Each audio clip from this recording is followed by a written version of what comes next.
Au nom du Père et du Fils et du Saint-Esprit. Amen. Nous sommes aujourd'hui 21 septembre et c'est la fête de Saint Matthieu, apôtre évangéliste. Je souhaite bonne fête à tous ceux qui se prénomment Matthieu. Et l'évangile, bien entendu, nous parlera de la rencontre de Jésus avec Matthieu. Matthieu chapitre 9, versets 9 à 13.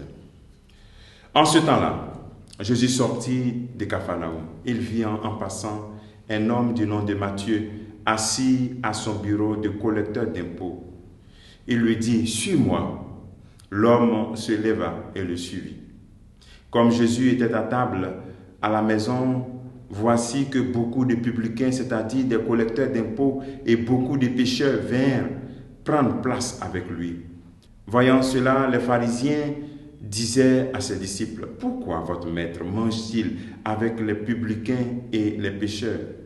Jésus, qui avait entendu, déclara, « Ce ne sont pas les gens bien portants qui ont besoin du médecin, mais les malades. Allez apprendre ce que signifie « Je veux la miséricorde, non le sacrifice. » En effet, je ne suis pas venu appeler les justes, mais des pécheurs. Acclamons la parole de Dieu. Louange à toi, Seigneur Jésus. Bien-aimés dans le Christ, nous découvrons dans ce passage cette rencontre de Jésus avec Matthieu le publicain. Matthieu, un collecteur d'impôts qui avait beaucoup d'argent, qui avait trouvé un travail qui pouvait lui rapporter, qui avait beaucoup. Mais qu'est-ce qui s'est passé pour que Jésus puisse dire « Suis-moi » et automatiquement il abandonne tout pour le suivre? Qu'est-ce qui a pu bien se passer en cet instant du « Suis-moi » de Jésus? Sûrement que le Christ l'a regardé avec beaucoup d'amour et beaucoup de compassion et en même temps beaucoup de miséricorde. C'est d'ailleurs pour cela que Jésus se laisse attirer par ces collecteurs d'impôts, par ces personnes qui corrompu, qui ont volé le peuple de Dieu, l'argent du peuple. Mais voici que ce regard sûrement de compassion, accompagné de ce mot « Suis-moi », a fait lever Matthieu de sa table de collecteur d'impôts. Laisse-toi regarder en ce jour par Jésus. Laisse-le contempler cet aspect sale de ta vie.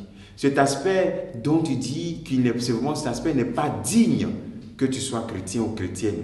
Et à cause de cela, tu ne viens plus aux messes. À cause de cela, tu te réfugies dans ta maison. Laisse-toi regarder aujourd'hui par le Christ, qui te dit à toi aussi, suis-moi. Ce regard n'est pas un regard qui te condamne, n'est pas un regard qui veut te juger. C'est un regard qui t'aime, un regard qui veut t'accueillir, un regard qui veut élever ta vie. Il est vrai que sur cette table de collecteur d'impôts, sur cette table de pécheresse ou de pécheurs, sur cette table de deuxième bureau, de troisième bureau, sur cette table d'adultère, peut-être que tu gagnes beaucoup d'argent, comme Matthieu, beaucoup de choses. Mais laisse l'amour de Dieu être plus grand que ton péché, être plus grand que ton gain matériel. Parce qu'on ne met pas avec tout ce qu'on gagne sur cette terre. On ne va pas dans nos tombes avec cela. Donc le Seigneur t'invite aujourd'hui à te laisser contempler par lui. Surtout dans la partie que tu trouves indigne de ta vie. Lui saura te les relever. Va t'asseoir devant le Saint-Sacrement. Laisse le Seigneur te contempler. Et ensuite rencontre un prêtre. Réconcilie-toi. Et viens à la suite du Seigneur. Voici la vocation. Laissez le Seigneur nous interpeller. Et le Seigneur termine en nous disant que c'est la miséricorde qui désire. Et non les sacrifices. Il nous invite aujourd'hui à faire un pas d'une religion de pratique, une religion de pureté légale, une religion légaliste, à une religion miséricordieuse. Voici le passage que le Seigneur voudrait que nous puissions faire aussi. Faire ce passage d'une religion légaliste. On doit faire ceci, on fait ceci, il doit jeûner, il doit faire ceci. Pourquoi? Quel est le sens de ces mouvements, de ces sacrifices? La miséricorde.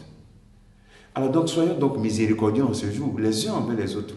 Ayons ce regard miséricordieux envers les membres de nos familles. Ayons ce regard miséricordieux les uns envers les autres, comme Dieu est miséricordieux.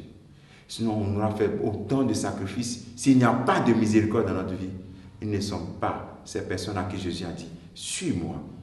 Que le Seigneur te bénisse en ce jour, qu'il nous bénisse tous et qu'il nous donne de le suivre résolument et ne plus regarder en arrière. Celui qui met la main à la charrue ne regarde plus en arrière, seulement avec le Christ. Il aura des difficultés, mais tu réussiras et tu ressusciteras. Que le Seigneur nous bénisse en ce jour au nom du Père et du Fils et du Saint-Esprit. Amen.